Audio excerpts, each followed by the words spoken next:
நீ 100 பேர் நின்னாலும் என் ஒரு ஆளை குறி வைப்ப, நான் ஒரு ஆள் உங்க 100 பேரை குறி வைப்பேன். ஏன்னா நீ என்ன கூட்டம் சேர்த்துக்கிட்டு வர? நீ கூட்டத்தில் நிக்க யாருக்கு துணிவும் வீரமும் தேவை? அப்படி கத்திட்டு போயிடலாம். தனியா நிக்க தாண்டா வீரமும் துணிவும் தேவை. எனக்கு நேர்மை இருக்கு, உள்ளத்துல நேர்மை இருக்கு, தூய்மை இருக்கு, துணிஞ்சு தனிச்சு நிக்கிறேன். 100 விழுக்காடைய மண்ணைய மக்களை காதலிக்கிறேன், நம்புறேன். தன்னையும் நம்பாம மக்களை நம்பாதவன் தான் 2 தொகுதியில் போய் போட்டிடுவான். ஆனா வசனம் பேசுறது, நான் மாஸ், நான் பிளாஸ்ட், நான் உச்சம். என்ன எச்சம்?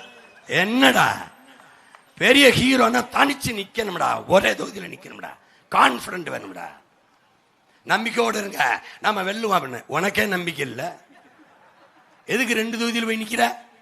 டேய் 2 முறை நின்று தோத்துருக்கேன்டா நானு. ஆனாலும் 3வது முறை என் காரைக்குடியில் போய் தனிச்சு நிக்கிறேன் ஒரே இடத்துல. என் பிள்ளைகள்லாம் கூப்பிட்டான், திருவொற்றியூரில் நிற்போம் 2 போடுவோம் அப்படின்னு. என் கோட்பாட்டுக்கு எதிர். ஒருத்தன் ஒரு பதவியில் இருக்கும்போது இன்னொரு பதவி போட்டி போடுவது ஜனநாயக துரோகம், மக்கள் விரோதம். ஒருத்தன் ஒரே நேரத்தில் 2 தொகுதியில் போட்டி போடுவது மக்கள் விரோதம்.